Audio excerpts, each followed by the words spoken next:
भूतं च भव्यं च सर्वं यश्चाधितिष्ठति स्वर्यस्य च केवलं तस्मै ज्येष्ठाय ब्रह्मणे नमः। अगर मैं आपसे पूछूं कि आप विज्ञान क्यों पढ़ना चाहते हैं तो आपका क्या उत्तर होगा? अपने को और अपने आसपास की चीजों को समझने के लिए। समझना क्यों चाहते हैं? ताकि सुखी रह सकें, उनका ठीक ढंग से उपयोग ले सकें। आज की साइंस की जो परिभाषा है वो यही है कि जो यूनिवर्स को प्रैक्टिकल ऑब्जर्वेशन या मैथमेटिक्स एक्सपेरिमेंट इनसे समझने की पद्धति साइंस कहलाती है। और इसको वो इतना प्रमाण मानते हैं कि अगर किसी के पास कोई एक्सपेरिमेंट नहीं है तो उसे स्वीकार नहीं करते। अगर यूनिवर्स को समझाने के लिए किसी के पास मैथमेटिक्स नहीं है, कि इक्वेशन नहीं है, तो भी इसे स्वीकार नहीं करते। अगर किसी चीज को ऑब्जर्व नहीं किया तब भी उसे स्वीकार नहीं करते। लेकिन यह सब होने के बावजूद भी क्या फिजिक्स में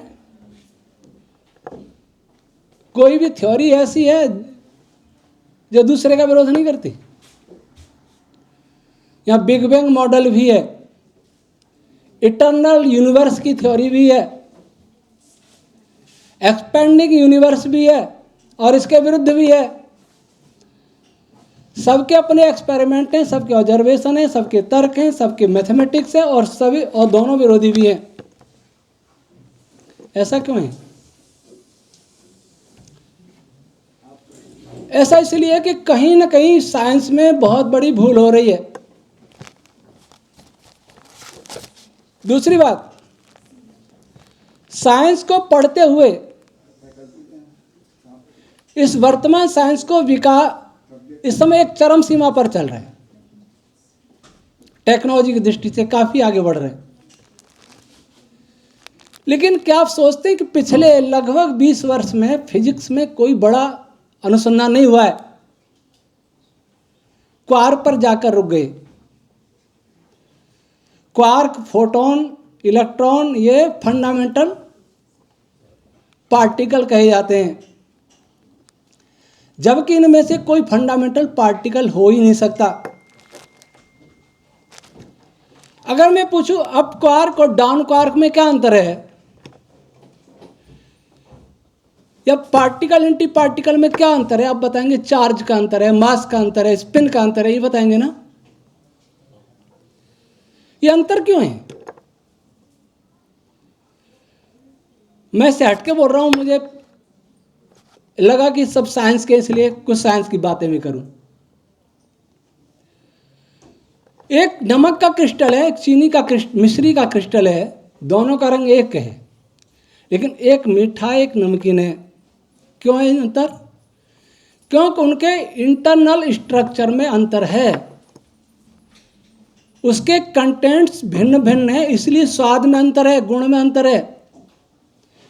इलेक्ट्रॉन पॉजिट्रॉन में अंतर क्यों हुआ? चार्ज का। क्वार्क इलेक्ट्रॉन में क्यों अंतर हुआ?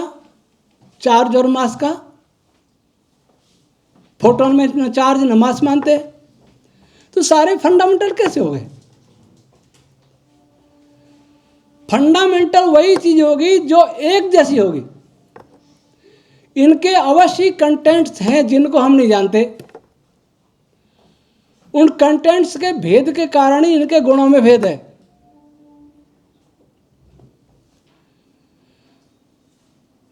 तो हम जहां फिजिक्स समाप्त होता है, इलेक्ट्रॉन, क्वार्क्स और फोटोन पर फिजिक्स समाप्त हो जाता है। बात सही है कि गलत है?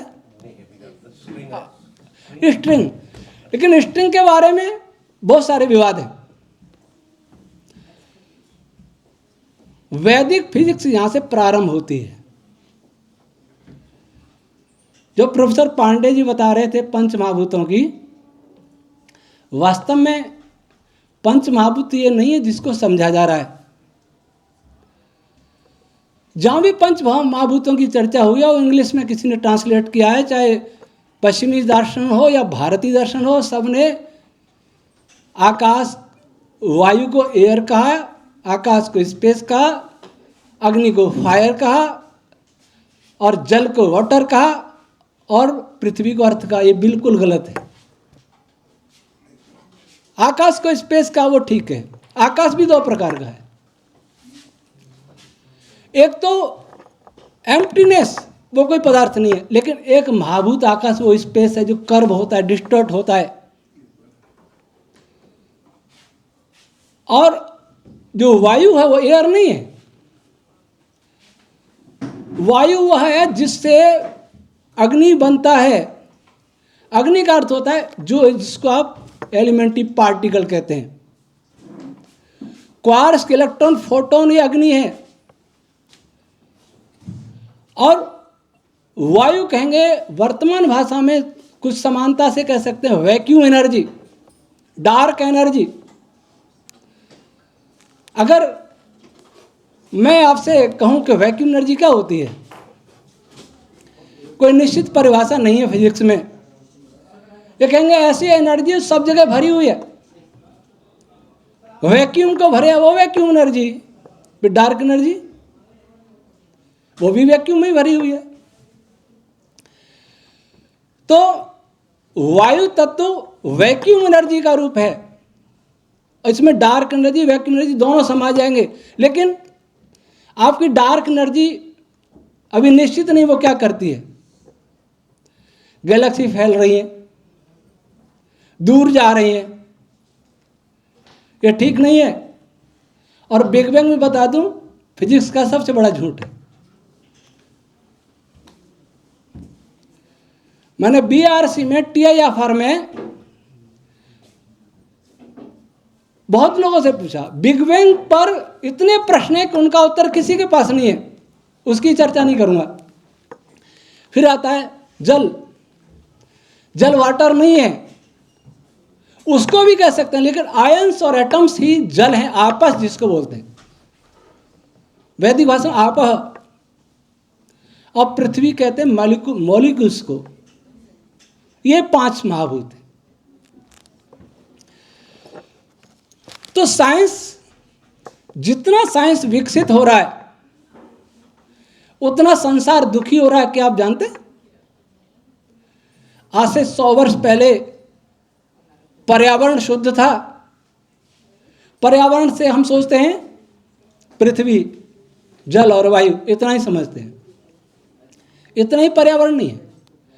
पर्यावरण जो हमारे चारों ओर है वो आवरण, वो प्रदूषित है।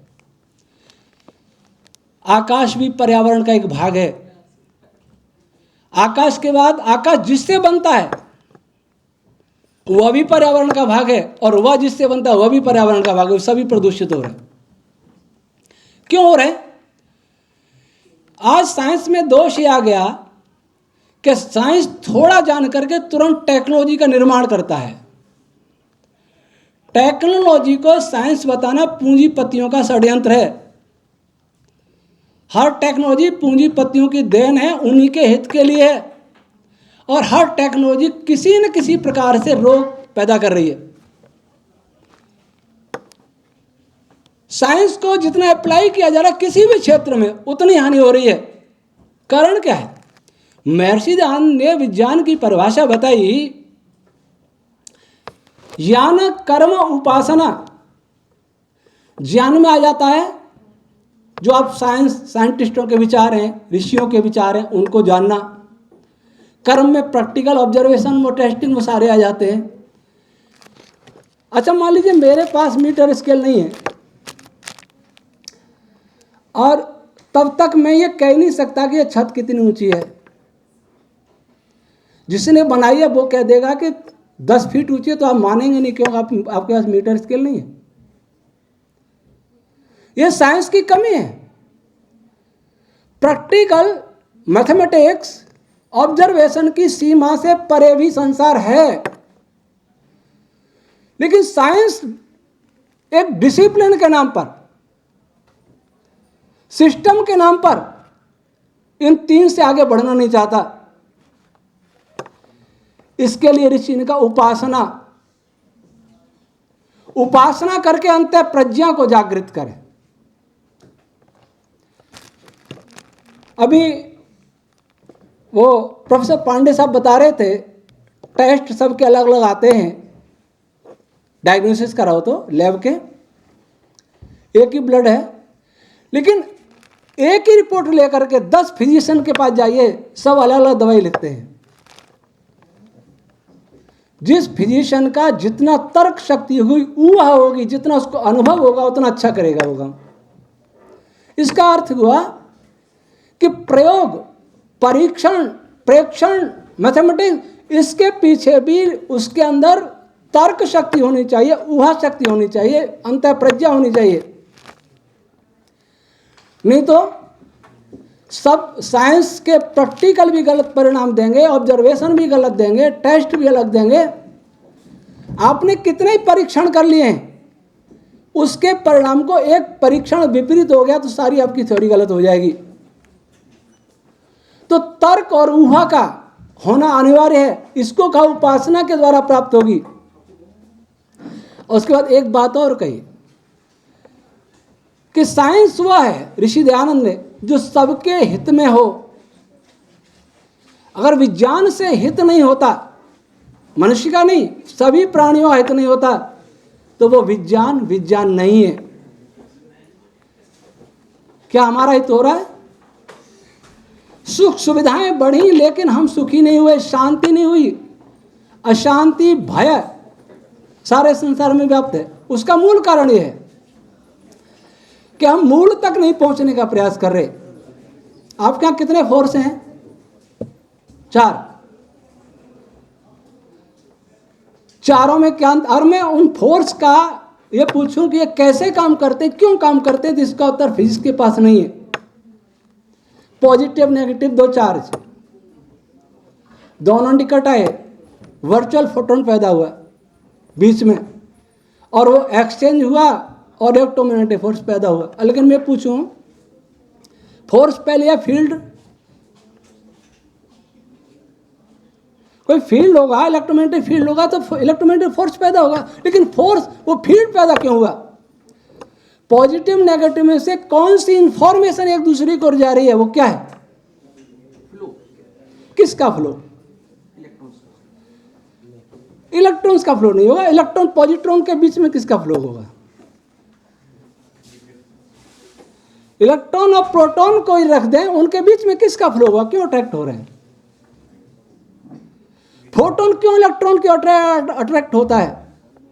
अच्छा एक बात बताएं, जनरल रिलेटिविटी कहती है बहुत बड़ा मैसिव ऑब्जेक्ट होगा, स्पेस कर्व हो जाता है। यही तो है ना? इसका अर्थ, इसके 2 अर्थ हुए कि एक तो स्पेस कोई पदार्थ है जो कर्व होता है, और पदार्थ है तो उसके कंटेंट्स भी होंगे जो कर्व होगा। जिसके ये कागज कर्व हो ही नहीं सकता अगर इसके कुछ कंटेंट नहीं हो। ये कोई पदार्थ नहीं हो तो कर्व हो ही नहीं सकता, फैल नहीं सकता, सिकुड़ नहीं सकता। और दूसरी बात, चार्ज पार्टिकल दूसरे चार्ज पार्टिकल को प्रभावित करता है, आकर्षित करे या प्रतिकर्षित करे, जो भी करे। चार्ज वाला न्यूट्रल को नहीं करेगा, मास वाला मास वाले को इंटरैक्ट करेगा, लेकिन स्पेस को मास क्यों इंटरैक्ट कर रहा है? क्या स्पेस में मास होता है? चार्ज वाला भी, चार्ज पार्टिकल भी स्पेस को कर्व करता है, डिस्टॉर्ट करता है। फाइनमैन के लेक्चर पढ़ के देखो। पॉजिटिव चार्ज पार्टिकल स्पेस को डिस्टॉर्ट करता है, फिर ऐसी स्थिति पैदा होती है कि दोनों निकट आते हैं। तो क्या स्पेस में चार्ज भी होता है? इसके लिए जाना पड़ेगा चार्ज क्या होता है, यह वैदिक फिजिक्स बताता है। पॉजिटिव चार्ज में प्राण रश्मियों की अधिकता होती है, नेगेटिव चार्ज में मरुद रश्मियों की अधिकता होती है। एक फोटोन में 360 प्रकार की रश्मियां होती हैं।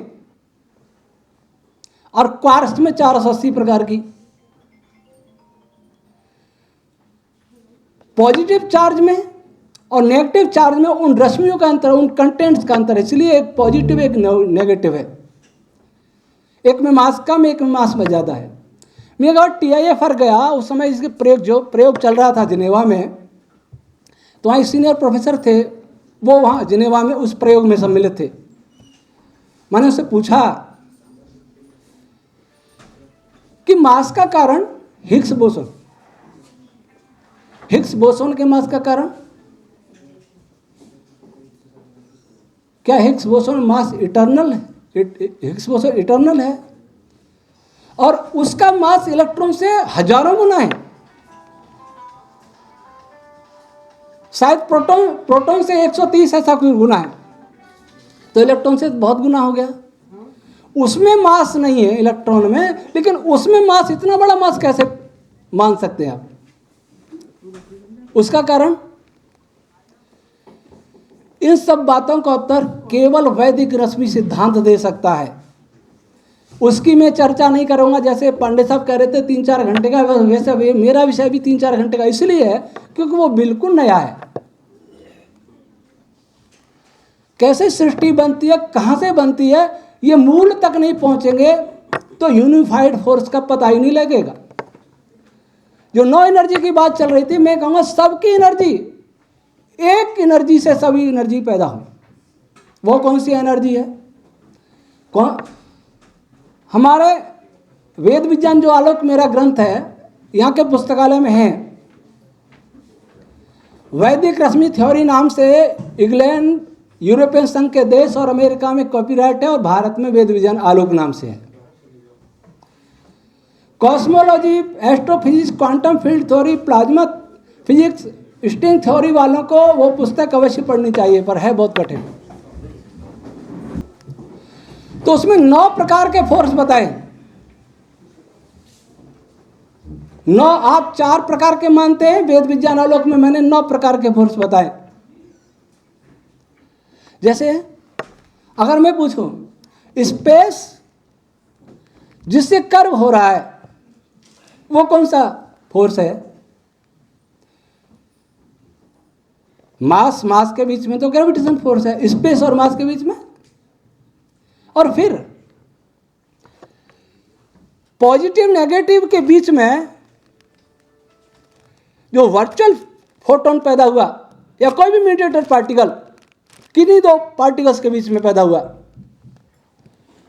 एक तो वर्चुअल कहना ठीक नहीं, अगर वर्चुअल पार्टिकल होगा तो वर्चुअल फोर्स भी वर्चुअल ही होगा, एक्चुअल फोर्स नहीं होगा। उसकी आयु बहुत कम होती है, इसका अर्थ वो नहीं है कि वो नहीं है, वो वास्तविक फोटोन होते हैं, आयु कम होती है। तो उस फोटोन और इलेक्ट्रॉन अथवा पॉजिट्रॉन, उनके बीच में जो फोर्स काम करेगा, वो कौन सा फोर्स काम करेगा? और जो इलेक्ट्रॉन के भीतर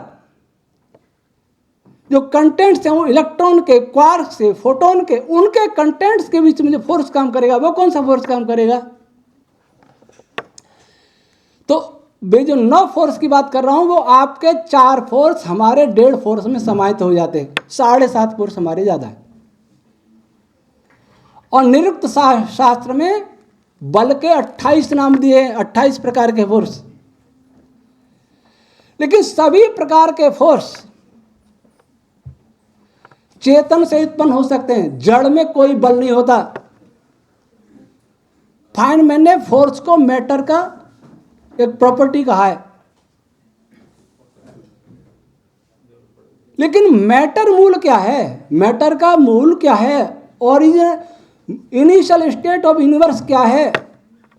न बिग बैंग वालों को पता। बिग बैंग वाले कहते हैं कि प्लांक टाइम से पीछे हम नहीं जानते, फिजिक्स के लॉ काम नहीं करते। फिजिक्स के लॉ काम नहीं करते, हम फिर भी हमारी बुद्धि काम कर सकते हैं, वो काम में लेना चाहिए। इसलिए अधूरे फिजिक्स के आधार पर बनी हुई टेक्नोलॉजी कभी भी हमारे लिए उपकारी नहीं हो सकती। सुविधाएं दे सकती है, सुख नहीं दे सकती। रामायण महाभारत काल में टेक्नोलॉजी थी, लेकिन आप विश्वास थोड़ी करेंगे? विद्यार्थी तो बिल्कुल नहीं करेंगे।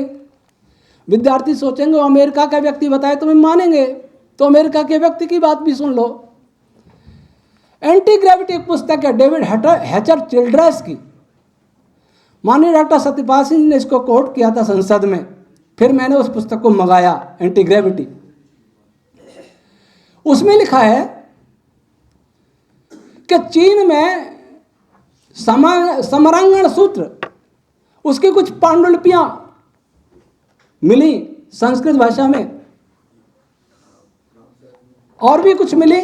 उन्होंने चंडीगढ़ यूनिवर्सिटी को भेजी। अमेरिका का विद्वान लिख रहा है, सन 75 की बात है ये लिखी, वो मिली।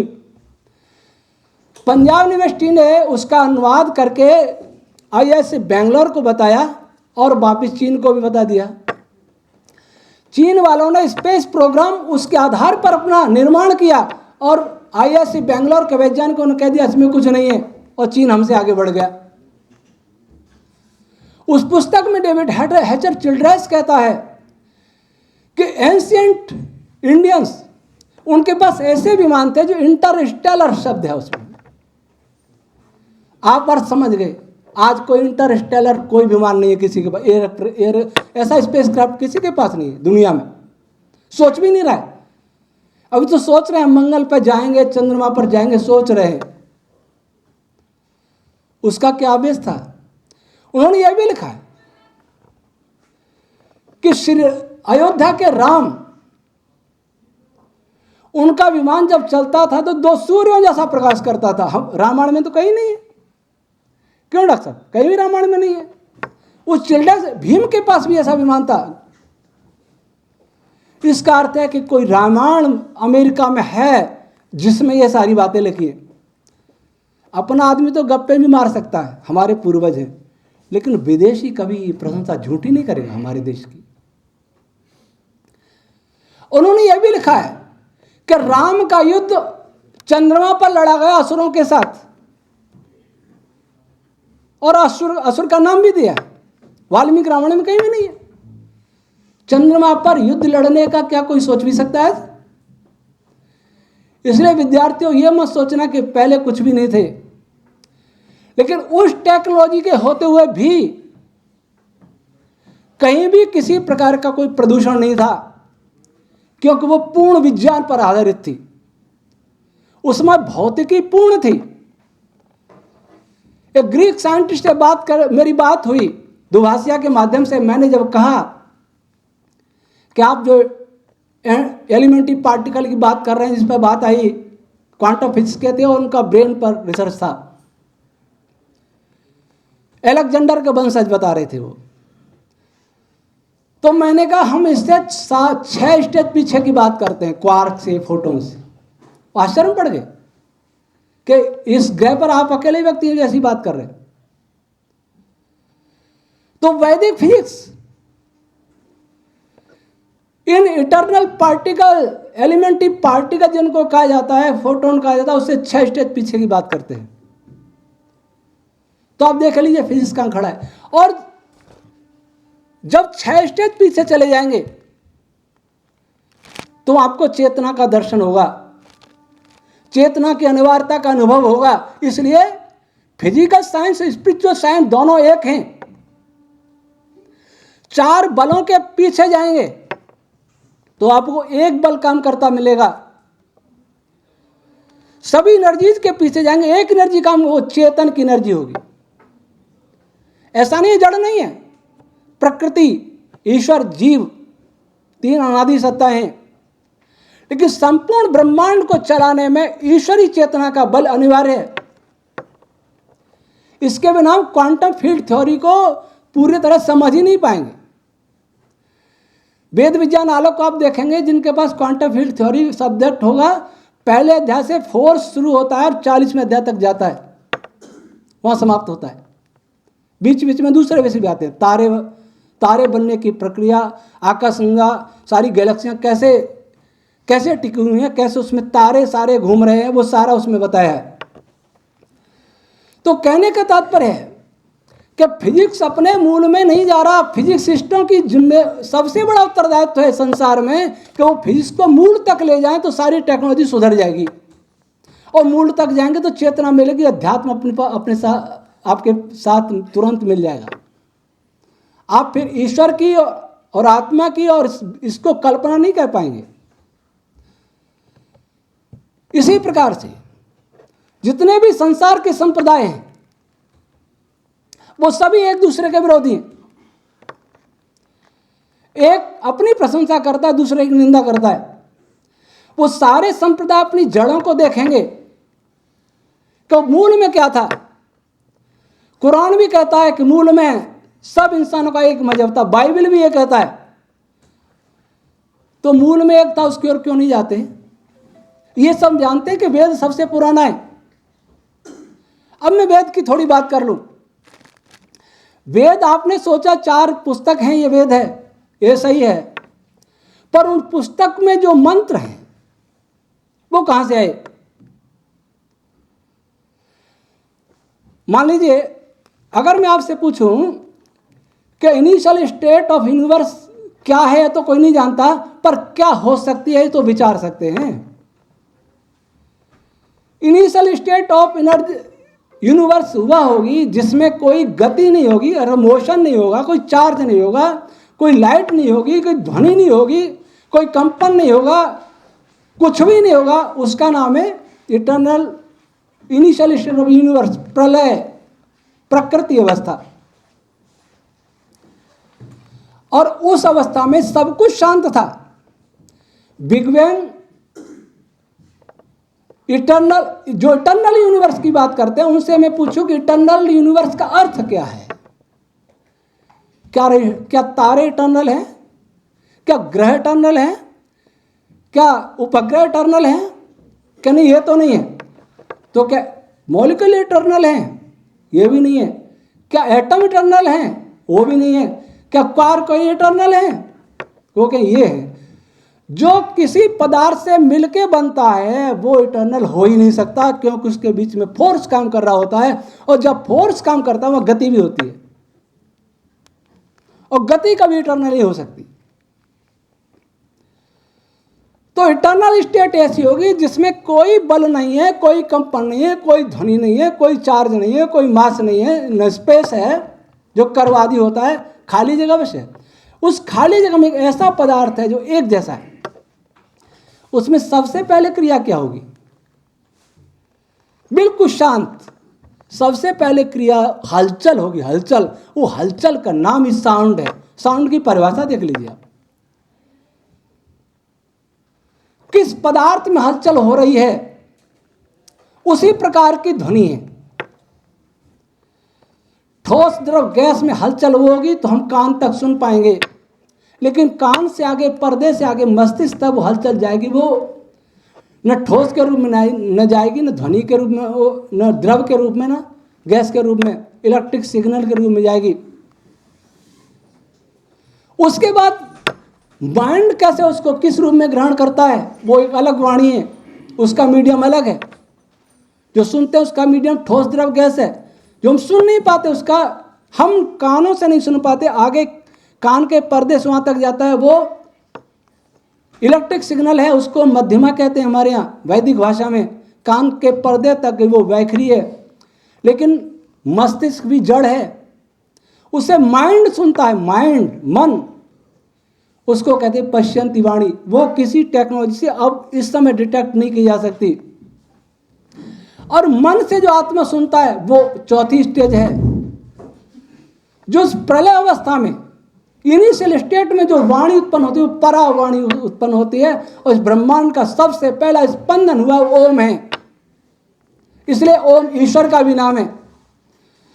जो वेद मंत्र हैं वो इसी रूप में, ध्वनि रूप में, कंपन के रूप में उस पदार्थ में प्रकट होते गए, और उनको 4 ऋषियों ने ग्रहण किया। सृष्टि की पहली पीढ़ी के 4, उनको अग्नि, वायु, आदित्य रखा।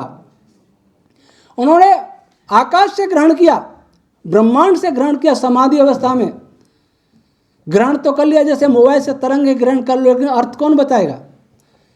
कहीं से आपका फोन आ जाए, फोन लेके भैंस के कान पे लगा दो, ध्वनि तो सुनेगी, पर अर्थ कौन बताएगा? ऋषियों ने ध्वनि तो सुन ली, अर्थ कौन बताएगा? अर्थ बताने वाला कोई उनके माता पिता गुरु नहीं थे, जो पहली पीढ़ी थी, वो अर्थ बताया परमात्मा ने। उस समाधि में उनको ज्ञान हुआ।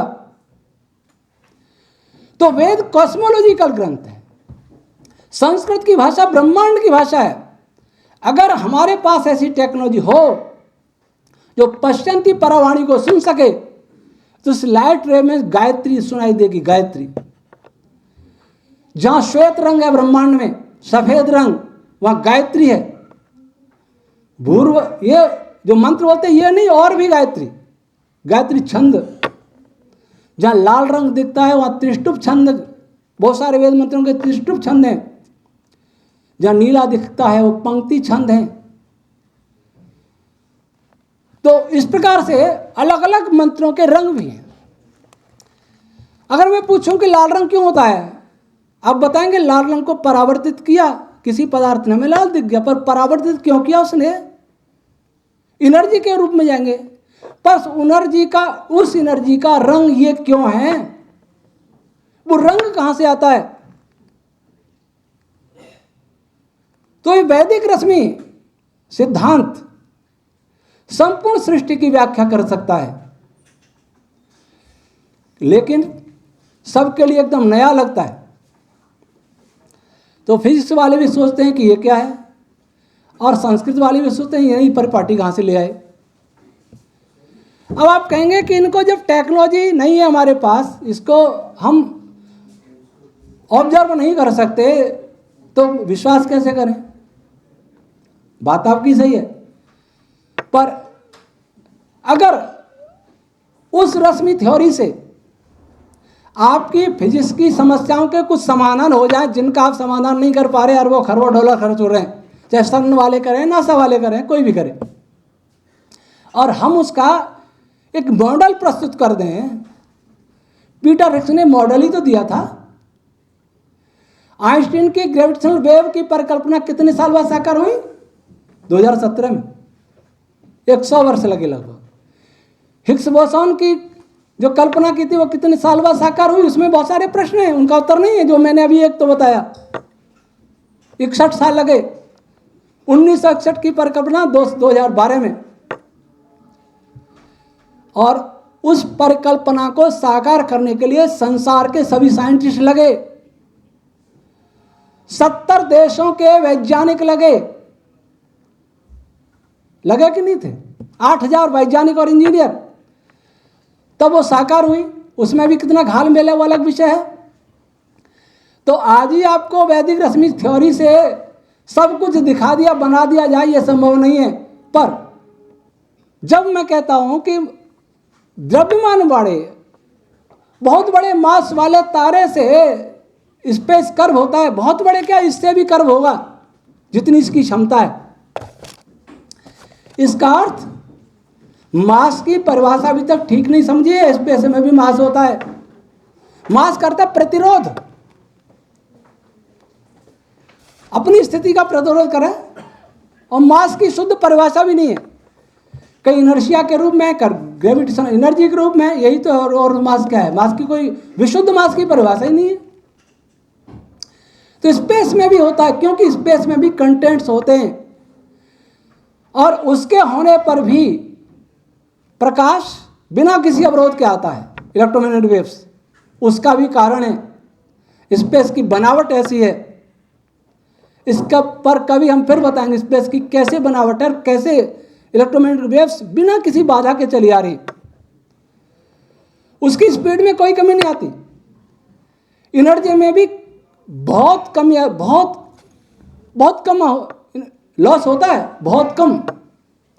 कौन सुरक्षा देता है? उसकी एनर्जी निकलती नहीं, जबकि रश्मियों का जाल है फोटोन। तो जब इन बातों को जानेंगे तो आप चेतना में पहुंचेंगे, और चेतना में पहुंचेंगे तो आपको लगेगा कि हम सर्वे सर्वा नहीं है। सृष्टि में कोई है जो सृष्टि का रचयिता है, कोई है जो सृष्टि का रचयिता, संचालक है, हमको देख रहा है। तो आपकी जीवन जीने की शैली बदलेगी। भोगवादी सभ्यता त्यागवादी सभ्यता में बदलेगी। फिजिकल साइंस, स्पिरिचुअल साइंस दोनों मिलेंगे, नैतिक मूल्य बढ़ेंगे। और आज के साइंस ने जहाँ चेतना नहीं है, मनुष्य को स्वच्छंद बना दिया है, और स्वच्छंदता सारे विश्व के शांति की जड़ है। ये स्वच्छंदता राष्ट्रों के बीच में खून बहाती है। एक प्रदेश दूसरे प्रदेश में विवाद पैदा कराती है, मनुष्य में जाति का, मजहब का, भाषा का भेद पैदा कराती है। और ये स्वच्छंदता मनुष्य अपने स्वाद के लिए, अपने स्वार्थ के लिए, अपनी इंद्रियों की पूर्ति के लिए क्या से क्या कर देता है, आप सब जानते हैं, कुछ कहने की आवश्यकता नहीं है। अगर उसे लगेगा कि मैं तो इस सृष्टि में कुछ भी नहीं है, चेतन ईश्वर, सारा बल उसका है, सारी एनर्जी उसकी है, सारा ब्रह्मांड उसका है, तो आप निश्चित ही अपने जीवन को बदलेंगे। तो बहुत सारी जरूरतें, बहुत सारी सुविधाएं इकट्ठी कर रहे हैं, वो सब हमारे विनाश का साधन इकट्ठा कर रहे हैं। ऐसे ही मजहबों वाले जब वो समझेंगे कि सृष्टि बनाने वाला एक है, जिस ईश्वर को वो मानते हैं, जिसकी पूजा कर रहे हैं, मंदिर में, मस्जिद में, कहीं भी, वो देखेंगे इसने तो सृष्टि नहीं बनाई, सृष्टि बनाने वाला कोई और है जो सब जगह रहता है, सर्वव्यापक है, निराकार है, सर्वशक्तिमान है, सर्वांतर्यामी है। तो उसकी भी ये मानसिकता बदलेगी कि धर्म एक है जो मानव मात्र के लिए है, और केवल मानव मात्र नहीं, प्राणी मात्र के लिए। धर्म की परिभाषा वही है जो विज्ञान की परिभाषा है। सारी सृष्टि विज्ञान के नियमों के अनुसार चल रही है, उन नियमों को बनाने वाला ईश्वर है। जितना हम जान लें उतनी फिजिक्स, जितना नहीं जाने वो फिजिक्स का पार्ट नहीं। वैसे ही जितने चेतन के गुण हम जान लें, जितना जान लें वो मजहब बना देता है। जब सारे गुण जानेंगे तो वो भी एक हो जाएंगे, आपस का भेद मिट जाएगा। तो विज्ञान मनुष्य को, प्राणियों को सुख देने के लिए, और धर्म की परिभाषा की है पितामह भीष्म ने महाभारत में, धर्मेण अभिधृता प्रजा धारणा धर्म मिथ्या हो। धर्म वह है जिसने सारी प्रजा को धारण कर रखा है। विज्ञान वह है जिसके नियमों ने सारे ब्रह्मांड को धारण कर रखा है। और प्रजा का अर्थ प्राणी नहीं, प्रजा का अर्थ जो भी पैदा हुआ प्रजा है। सूर्य प्रजा, चंद्र भी प्रजा, सारे तारे प्रजा, सारे ग्रह, उल्कापिंड सारे प्रजा, वनस्पति प्रजा, और हम सब प्रजा। जिसने इनको धारण कर रखा वही धर्म है, पितामह भीष्म कहते हैं महाभारत में। और ये आप भी जानते हैं कि ये सारे फिजिकल लॉ से चल रहे हैं, फिजिक्स के लॉ से चल रहे हैं। फिजिक्स के लॉ ने तो फिजिक्स, साइंस और धर्म एक ही हैं। साइंस वाले भी एकांगी हो गए, धर्म वाले भी एकांगी हो गए। धर्म में विकृतियां आ गई, साइंस में भी विकृतियां आ गई, और साइंस टेक्नोलॉजी को साइंस समझ लिया। यह सबसे बड़ा अपराध हुआ। प्राचीन ऋषि मुनि टेक्नोलॉजी, स्टेलर एयरक्राफ्ट भी थे, तो बैल घोड़ों से चलने वाले रथ भी थे, पालकियां भी थी। जब जिसकी आवश्यकता होती वो करते थे। और कोई ऐसा टेक्नोलॉजी नहीं थी जो पर्यावरण को नष्ट करती हो। वायु प्रदूषण के बारे में तो सब सुना, स्पेस प्रदूषण ये हम बोल रहे हैं, इसमें ये सारी रेज, मोबाइल सारा जो चल रहा है ये स्पेस का प्रदूषण है। आज इस पर कोई ध्यान नहीं दे रहा। पर्यावरण पर G20 कराओ चाहे कुछ भी कराओ, इस बात पर कोई विचार नहीं कर रहा कि वायु प्रदूषण से कई गुना बड़ा भयंकर प्रदूषण स्पेस का है। और स्पेस से भी बड़ा प्रदूषण मनस्तत्व का वैचारिक प्रदूषण। हमारे द्वारा बोला गया झूठ ब्रह्मांड को हिला सकता है, हिलाता है। मैं झूठ बोलूं, मशीन पकड़ेगी मुझे, कैसे पकड़ेगी बताइए आप? क्योंकि झूठ बोलने से मेरे शरीर में कुछ प्रतिक्रिया होगी, उसको पकड़ेगी। और कोई योगी थोड़ी है मशीन, परमात्मा थोड़ी है। मेरे अंदर, मेरे रक्तचाप में, मेरे फेफड़ों की गति में, मेरे हृदय की गति में और सारे हार्मोन्स में क्या डिस्टर्ब हो रहा है वो मशीन पकड़ेगी, फिर कहीं झूठ बोल रहे। इसका अर्थ क्या हुआ? झूठ मेरे शरीर की कोशिका को प्रभावित करता है। तो क्या वह झूठ ब्रह्मांड को प्रभावित नहीं करेगा? मेरा बोला हुआ झूठ क्या आपको प्रभावित नहीं करेगा? क्या वनस्पतियों को प्रभावित नहीं करेगा? क्या पशु पक्षियों को प्रभावित नहीं करेगा? और झूठ की तरंगे तो सूर्य को में भी छेद कर देंगे, उसको भी प्रभावित करेगा। इसलिए वेद ने कहा है सत्य नो तविता भूमि, सत्येन तपते रवि, सत्य पर धरती टिकी हुई है, सत्य से सूर्य तप रहा है। इसी प्रकार से कोई भी विकार आपके अंदर, काम का, क्रोध का, अहंकार का, ईर्ष्या का, ये सारे ब्रह्मांड को प्रभावित कर रहे हैं। और इसके कारण क्लाइमेट चेंज का मूल कारण तो ये है, मांसाहार के कारण होने वाली हिंसा से उठने वाली पैन वेव्स इसको हिलाने का कारण है। अच्छा एक बात बताइए, सारे में रेडियो वेव्स भर जाए, क्या रेडियो में हीट नहीं होती? होगी, कोई वेव ऐसी नहीं जिसमें हीट नहीं है, भले ही कम होगी, नाप नहीं सकते। हम तो एक चैम्बर में बैठा दिए हैं रेडिएशन के में। हमारे शरीर रेडियो वेव्स के लिए नहीं बने हैं, सूर्य, तारे, चंद्रमा और इस आग के प्रकाश के लिए बने हैं। उसी में हम पैदा हुए थे। जब धरती पर हम आए कोई रेडियो वेव्स नहीं थी, कृत्रिम प्रकाश ये भी नहीं थे, हमने सबको छेड़ा है। अब तो इतनी रेडियो वेव्स हो गई। अच्छा, रेडियो वेव्स जब चलेंगी तो क्या वायुमंडल के अणुओं को इंटरैक्ट नहीं करेंगी? क्या उन वायुमंडल के जो अणु हैं उनकी गति पर, मोशन पर कोई प्रभाव नहीं पड़ेगा? जब पड़ेगा तो टेम्परेचर क्यों नहीं बढ़ेगा? और टेम्परेचर बढ़ेगा तो आंधी तूफान वर्षा क्यों नहीं आएंगे? और फिर उसके बाद मनस्तत्व, स्पेस का बेस भी मनस्तत्व है।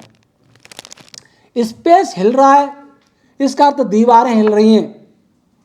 वायुमंडल प्रदूषण हो रहा है, इसका मतलब छत हिल रही है। और मनस्तत्व हिल रहा है, इसका मतलब ये भूमि हिल रही है। कौन सा खतरनाक है? भूमि हिल रही है खतरनाक।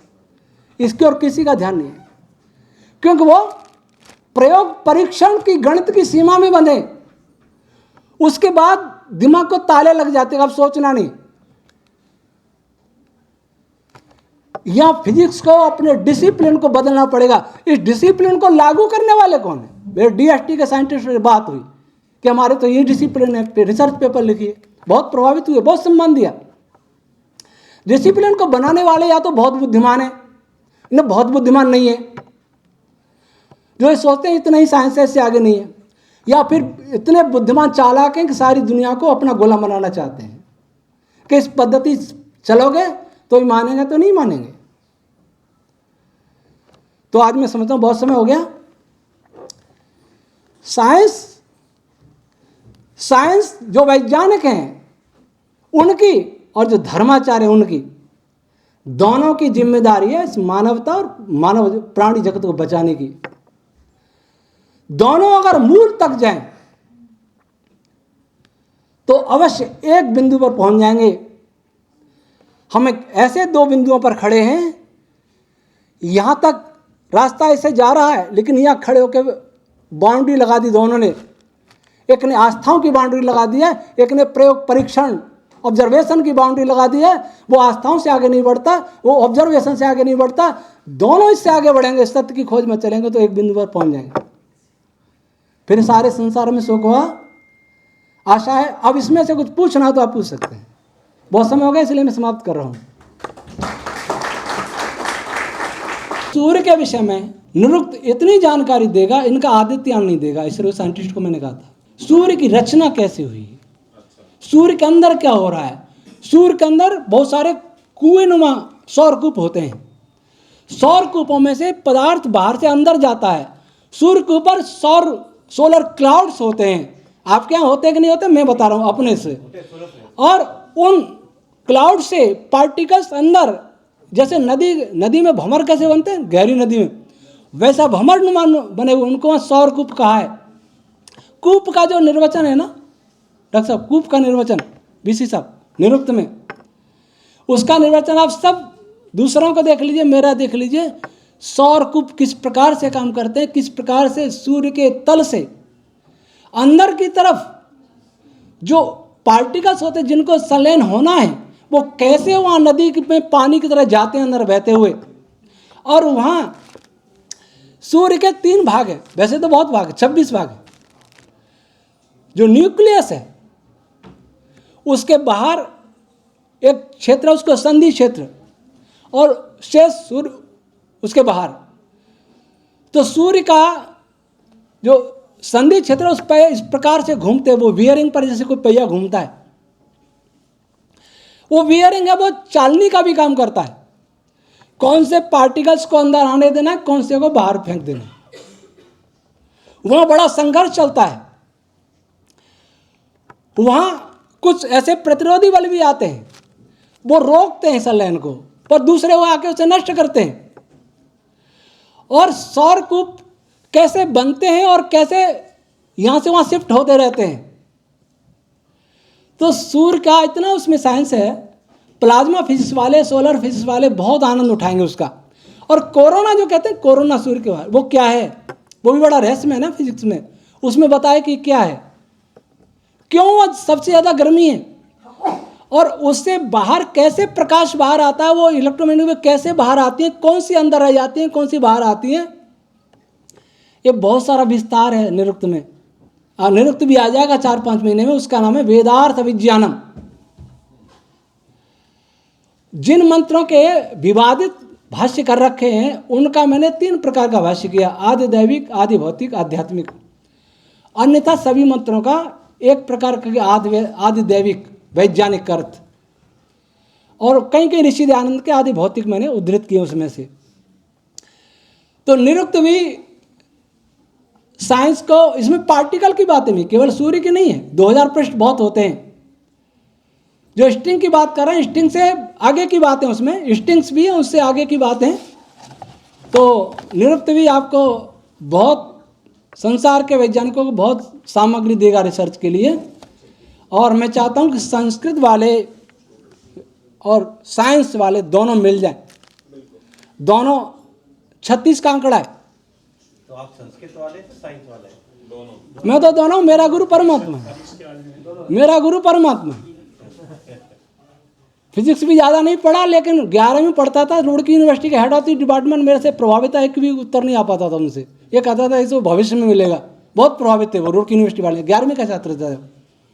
मेरी हमेशा से इस सृष्टि को जानने की रुचि। वैसे ही वेद के विषय में भी मैं संतुष्ट नहीं हुआ किसी से, अपने रास्ते चलता रहा। और ईश्वर कृपा से 2 बड़े ग्रंथ हो गए, आगे और लिखने की फिर योजना है। तो आपको बहुत सामग्री मिलेगी, और वो सामग्री ऐसी मिलेगी कि उसके आधार पर टेक्नोलॉजी बनाने की जल्दबाजी नहीं, पर जब कभी बनेगी वो हानि नहीं करेगी। कितनी आवश्यकता है टेक्नोलॉजी की, वो भी हमें सोचना है। सबके हिस्से का हम नहीं खाएं, मिल बांट के खाएं। मेरे पास सब साधन, लेकिन टेक्नोलॉजी ने बेरोजगारी कर दी। AI आ रहा है ना, ये सब युवाओं का जीवन खतरे में है। ऐसी टेक्नोलॉजी नहीं चाहिए जिससे युवाओं का जीवन खतरे में हो। वैदिक टेक्नोलॉजी अलग ढंग की होगी। आज इतना ही। ओम शांति।